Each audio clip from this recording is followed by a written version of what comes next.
Breaking news చూస్తున్నాం. ఉమ్మడి నల్గొండ, ఖమ్మం, వరంగల్ పట్టభద్రుల ఎమ్మెల్సీ ఎన్నిక కౌంటింగ్ ప్రక్రియ ప్రారంభమైంది. గత నెల 27వ తేదీన ఈ ఎన్నిక జరగగా ఇవాళ కౌంటింగ్ జరుగుతోంది. మొత్తంగా కౌంటింగ్ కోసం 2100 మంది సిబ్బందిని వినియోగిస్తున్నట్లు అధికారులు వెల్లడించారు. మొదట పోస్టల్ బ్యాలెట్ ను లెక్కిస్తున్నారు.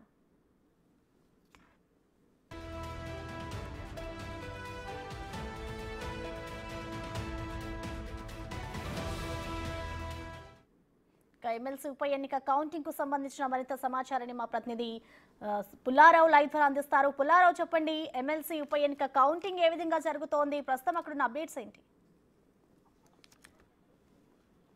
ప్రసన్న ఉమ్మడి నల్గొండ, వరంగల్, ఖమ్మం పట్టభద్రుల స్థానానికి జరిగినటువంటి ఉప ఎన్నికలకు కౌంటింగ్ ప్రక్రియ అనేది ప్రారంభం జరిగింది. 8 గంటల నుండి కౌంటింగ్ ప్రక్రియ ప్రారంభిద్దామని చెప్పేసి మొదట అధికారులు భావించడం జరిగింది. కానీ కౌంటింగ్ ప్రక్రియ కొద్దిగా ఆలస్యంగా మొదలైందని చెప్పవచ్చు. 9 గంటల నుంచి ఈ కౌంటింగ్ ప్రక్రియ అనేది ప్రారంభం కావడం జరిగింది. ముఖ్యంగా పోలైనటువంటి ఓట్లన్నింటినీ కూడా ఒక బండిల్స్ గా కట్టేటువంటి కార్యక్రమాన్ని అయితే చేపడుతూ ఉండడం జరిగింది. ఈ యొక్క కార్యక్రమం పూర్తి కావడానికి సాయంత్రం 4 గంటల వరకు పడుతుందని చెప్పేసి ఆర్ఓ చెప్పినటువంటి పరిస్థితి ఉంది.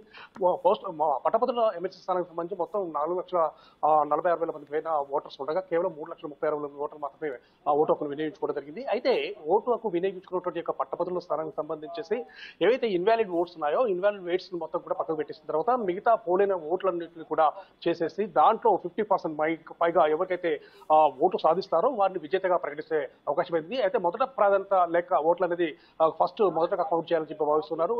ఇప్పుడు ప్రజెంట్ గా చేస్తున్న ప్రక్రియ ప్రకారము ఆ యొక్క బ్యాలెట్ బాక్స్ లో ఉన్నటువంటి ఓట్లతో పాటు పోస్టల్ బ్యాలెట్లు అన్నింటినీ కూడా ఒక టేబుల్ పై ఉంచుతారు. ఆ తర్వాత మొత్తం మిక్స్ చేసిన తర్వాత వాటిని అన్నింటినీ కూడా 25 బండిల్స్ చొప్పున కూడా ఒక బండిల్ కట్టుకుంటూ పోతుంటారు. అంటే ఒక 25 బ్యాలెట్స్ సంబంధించి ఒక బండిగా కట్టుకుంటూ వెళ్తారు. మొత్తం కంప్లీట్ ఈ ప్రక్రియ కంప్లీట్ కావడానికి సాయంత్రం 4 గంటల వరకు పడుతుందని చెప్పేసి కూడా తెలియవస్తుంది. సో ఈ యొక్క బండిల్స్ కట్టిన తర్వాత ఆ యొక్క బండిల్స్ కట్టినటువంటి మొత్తం కూడా బాక్సులు మొత్తం కూడా ఆర్ఓ టేబుల్ మీద ఉంచుతారు. ఆ తర్వాత ఆర్ఓ టేబుల్స్ ఉంచిన తర్వాత 25 బండిల్స్ ని కూడా ఒక్కొక్క బండిల్లో నుంచి ఇన్వాలిడ్ ఓట్స్ ఎన్ని ఉన్నాయి, అదేవిధంగా 52 మంది అభ్యర్థులు బరిలో నిలిచారు కాబట్టి 52 మంది అభ్యర్థులకు సంబంధించి ఎవరికి ఎన్ని ఓట్లు పడ్డాయని చెప్పేసి వాళ్ళకి సంబంధించి మొత్తం కూడా సపరేట్ చేస్తూ పోతారు. ఈ విధంగా చేసిన తర్వాత ఇన్వాలిడ్ ఓట్స్ మొత్తం కూడా కౌంట్ చేస్తారు. ఇన్వాలిడ్ ఓట్స్ మొత్తం కౌంట్ చేసిన తర్వాత ఇన్వాలిడ్ ఓట్స్ మిగతా పోలిన ఓట్లలో 50% పైన ఎవరైతే ఓట్లు సాధిస్తారో వారిని విజేతగా ప్రకటించే అవకాశం అయితే ఉండడం జరిగింది. సో మొదటి ప్రాధాన్యత ఓట్ల లెక్కింపులో 50% పైన ఎవరైనా ఓట్లు సాధిస్తే వారిని విజేతగా ప్రకటిస్తారు. ఒకవేళ 50% పైన కూడా ఎవరు కూడా ఏ అభ్యర్థి కూడా సాధించలేని పక్షంలో రెండో ప్రాధాన్యత ఓట్లను లెక్కించే ప్రారంభమవుతుందని చెప్పవచ్చు. సో మొదటి ప్రాధాన్యత ఓట్ల లెక్కింపులో ఫలితాలు తేలినట్లయితే మాత్రం రెండో ప్రాధాన్యత ఓట్ల లెక్కింపు కొనసాగితే మాత్రం దాదాపు 48 గంటల నుంచి 72 గంటలు పట్టే అవకాశం ఉందని చెప్పేసి కూడా ఆరు చెప్పినటువంటి పరిస్థితి అయితే ఉండడం జరిగింది.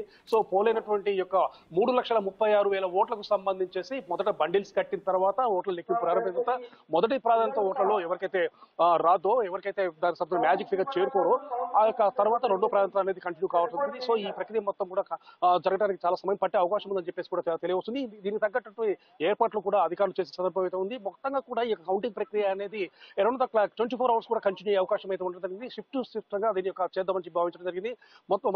మొదటి షిఫ్ట్ లో 900 మంది, ఆ తర్వాత షిఫ్ట్ లో 900 మంది, ఆ తర్వాత షిఫ్ట్ లో 900 మంది, అంటే రౌండ్ ద క్లాక్ 24 అవర్స్ కూడా ఈ యొక్క కౌంటింగ్ ప్రక్రియ అనేది కొనసాగుతుంది. ప్రజెంట్ గా మాత్రం చూస్తే మాత్రం ఈ బండిల్స్ కట్టే ప్రక్రియ మాత్రం ప్రజెంట్ గా నడుస్తుంది ప్రసన్న ఇక్కడ. Right, thank you Pullarao.